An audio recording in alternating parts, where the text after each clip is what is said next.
jumping anybody, so make your choice right. Select to make your first pick.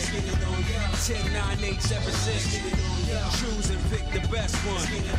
5, 4, 3, 2, 1. I am so glad I didn't release my Advanced Conquerors hockey video earlier, because this chapter basically confirms some of the stuff that I was said before in other videos and in that video, and then some. We got so many twists and turns. We got Zoro using Ashura and being confirmed a Conquerors hockey user, something many people as well as myself have been saying that he most likely has it, because it just makes sense. But we'll go through all of this during this One Piece chapter 1010 review, where we talk about what we like, dislike, and speculate on what's going to happen.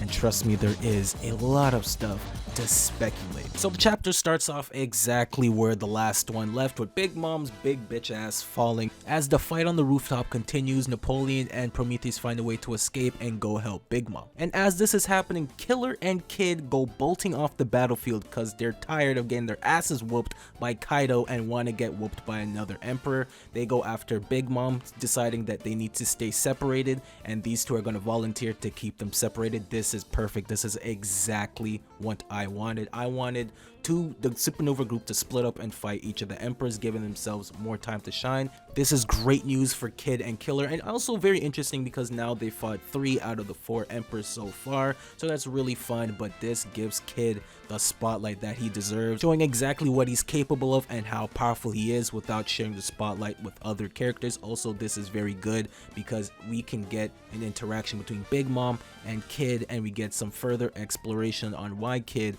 entered her territory and stole something while also injuring a commander. I'm very curious on who that is. I get the feeling it was Snacks, and that's why he hates the Worst Generation, because right after that, Rouge kicked his ass, but that's just me. But it's not just the Worst Generation that is starting to adapt. We get a very interesting conversation between Big Mom and her soul remnants, where she's complaining that Zeus wasn't there to help her, unlike the other two, and Prometheus is kind of egging her on, saying that yeah, he's kind of useless, we don't really need him anymore. And he asked Big Mom for a favor, and then we see some clouds swirling in the sky. I think we are getting a replacement for Zeus, with Big Mom tired of Zeus's antics, betraying her and not being there to save her as well. So I think that Prometheus might have asked Big Mom to create a whole different homie that will be a lot more loyal than Zeus. Or maybe it's Prometheus asking Big Mom to get more of her soul so he can be more stronger, and maybe they might plot to take back the soul from Zeus if it's not the first option where she's creating a whole different homie. Either way, I think Big Mom is still dangerous and is still a part of the game. But if you've been reading One Piece, you know what this means. If she's no longer wanting Zeus's assistance, then obviously that shows that Nami will once again have Zeus in her possession, and this is perfect because Big Mom now has her own replacement, while Zeus is a good upgrade for Nami and bolstering her attack. She foreshadowed when she was fighting Ulti that she's going to need a much larger Thunderbolt to take her down. I think this is where it happens. She gets possession of Zeus somehow, some way, through the box, or with Zeus feeling completely hurt, not knowing where to go, so of course he goes back to his former slave master. And we easily get to my favorite part of the chapter. This entire section, including Zoro, is some of my favorite shit, and honestly this is the best Zoro has looked in the entire post time skip. Zoro and Kaido are about to lock horns because he wants to kill Luffy, and Zoro's all like, that's my captain, can't let that happen. And he says, you should take my head before you get ahead of yourself. This is reference and reminiscent to the moment when he fought Kuma and he told him, take my head instead of Luffy's, because obviously he's my captain, he will be the future pirate king, and he does something we haven't seen in over a decade, and that is Ashura. Zoro has not used this move since Sabaody Archipelago, so this has been a long time coming. Many fans, including myself, have been waiting for this moment because this is Zoro in his pinnacle strength, and it truly shows because he slashes Kaido on the chest, and although it doesn't knock him down, Kaido admits that it will definitely leave a scar, so that should be enough. So, and by leaving a scar on Kaido, that is a big deal, and that in my eyes tells you that Zoro, at least his most powerful attack, is on par with Kozuki Oden, because these two are now the only two characters that are able to leave a scar on Kaido. We've discussed this in chapter 1009 review that Zoro only ever uses Ashura in a last ditch effort, only when he has an intense amount of emotion or he's in a near-death experience or extremely exhausted is when he uses Ashura. But also, that's not the only crazy thing, it's also that it is revealed in this chapter by Kaido that Zoro does indeed have Conqueror's Haki. This is great. We've already made a video discussing why Zoro has Conqueror's Haki, but here it is finally being confirmed. Of course, Zoro has Conqueror's Haki.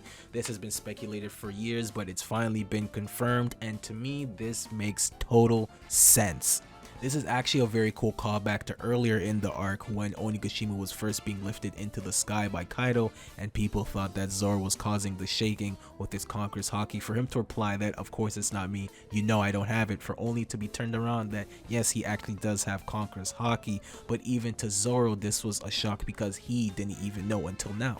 Zoro has a very high ambition in wanting to become the world's strongest swordsman, being better than the rest, which in a sense would mean he'd be the king of all swordsmen. That is basically his goal, but just in a different title.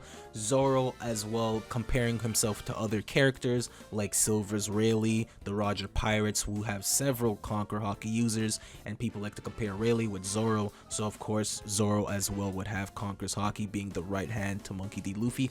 Other Emperors of the Sea have also had other Conqueror users as well besides the captain.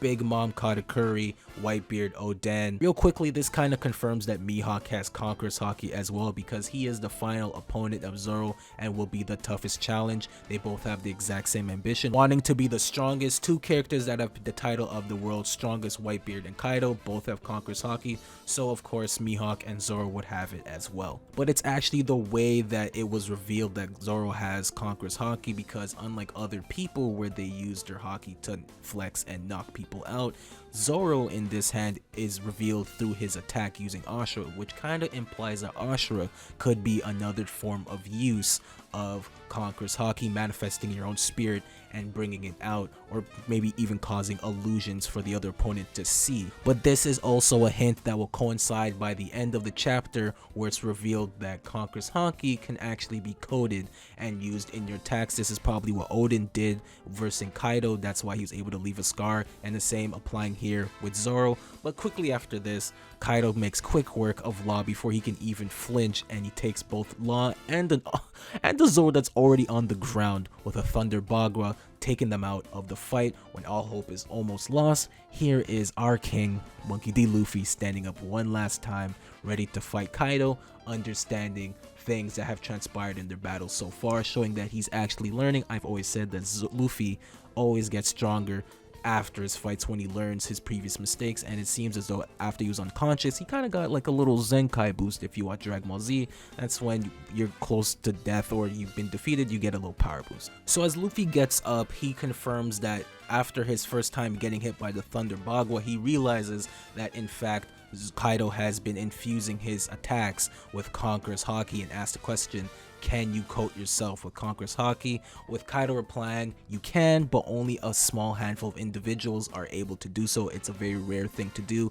and a very hard technique, and this to me confirms that the 5 people that he mentioned earlier, his Kaido's top 5, Oden, Roger, Rox, Whitebeard, and Shanks. Reason being, when Luffy first hit him during this battle, Kaido thinks, how far can Luffy's ceiling reach? Could it be the same as these 5 individuals who Kaido has much respect for and considers some of the most powerful people that he's ever fought, possibly giving some of his losses in his pirate career. So after Luffy catches his second win, he starts pummeling Kaido left, right, and center, hitting him with an onslaught of devastating blows, all of which are not contacting Kaido. And with him remembering his lesson from Hyogoro, it seems as though Luffy has finally mastered Advanced Armament Haki, which we like to call Rio. Also, something I'd like to take note of is with each blow Luffy is giving, there seems to be black red sparks coming off of the attack or oozing off of Luffy. We've seen this throughout the New World with Kaido using the Thunder Bagua, and throughout this chapter there are black sparks coming off of his weapon as well as oozing off of him. And we've seen this with, of course, the clash between Whitebeard and Rod. I've noticed we've only seen these blackish sparks whenever Conqueror users are fighting. We've seen this when Doflamingo and Luffy were clashing, as well as Katakuri and Luffy clashing with their Conqueror's Haki. We've seen blackish reddish sparks come off of them. I've also seen this in the video games One Piece Pirate Warriors with Shanks. Whenever he used Conqueror's Haki, he would have these blackish reddish sparks surrounding his body as an aura, as well as he'd use this in his attacks. This is a good thing because it shows that Oda has been hinting that you could coach yourself with Conqueror's Haki for quite some time. Possibly you can focus all of your Conqueror's Haki and coat yourself and then launch it in one devastating blow, similar to Thunder Bagua and Ashura. Coating yourself in Conqueror's Haki could possibly enhance your attacks even further, or even play as an extra layer of armor. Only time will tell. We'll go into greater detail in this Sunday's video about advanced Conqueror's Haki. And the chapter ends with Luffy laying Kaido on his ass and requesting that he goes one-on-one with the Great One. As you know, in the lore of Kaido when he's introduced, always bet on Kaido in a one-on-one, but he's also lost 7 times in his entire pirate career, and it seems as though Luffy's about to break 2 records, beating him one-on-one and also being number 8. We also get some very big turn of events because it seems as though Law and Zoro are out of the battle and they're heading back downstairs to recuperate or let Luffy handle things. I have no idea what's gonna happen from here on out, because it does seem as though Zoro is out for the count for the remainder of the arc. If he is, it's a shame, but at the same time, he did do his thing. He got a lot of flowers and a lot of spotlight shone upon him, showing Ashura, showing how strong he is, confirming that he has Conqueror's Haki, and did a great amount of damage to Kaido, giving him another scar. But I feel as though he's not out for the count. I feel he might come back later on to the rooftop once he recovers, or even fight King once he gets the chance. It writes itself. Both are the second strongest person on the crew. Both use a sword. Zoro could cut fire. Both are heavily damaged, and I would love to see Zoro use one last effort to take someone down in this arc. But if Zoro is truly out, then I think he's done enough for this arc and shown that he can hang with the big boys. And if he truly does not go back on the roof, this could be our one-way ticket into seeing King versus Zoro, or maybe Zoro takes out a weakened Jack just as revenge for Zoe or something. Law, on the other hand, I actually have no idea what's gonna happen to him. He might also get back on the roof eventually, because I do not think for one second that Luffy will be able to beat Kaido right now one-on-one. I think Yamato will eventually get there to help him, and other people as well. He will definitely be the one to hit the finishing blow. With the impending doom that Onigashima will flatten out Wano, and with Big Mom around the corner, this is truly Luffy's last stand. And this was a perfect chapter of One Piece. We got some amazing moments, action, and dialogue. Put down in the comments what your favorite part of the chapter was. Will Luffy be able to actually defeat Kaido one-on-one? And also, do you think Zoro is out for the count, or will he have a fight later down in the road? You could kind of say that Zoro getting Conqueror's Haki was hinted all the way back in Alabasta with the Breath of All Things, which sounds very similar to the Voice of All Things. I have a video scheduled talking about advanced Conqueror's Haki, and if you're already watching this now, it might already be up, but be on the lookout for that video. Don't forget to like, share, and subscribe. I hope you guys all have a good day and a good night. I'll catch you guys on the next one. Toodles!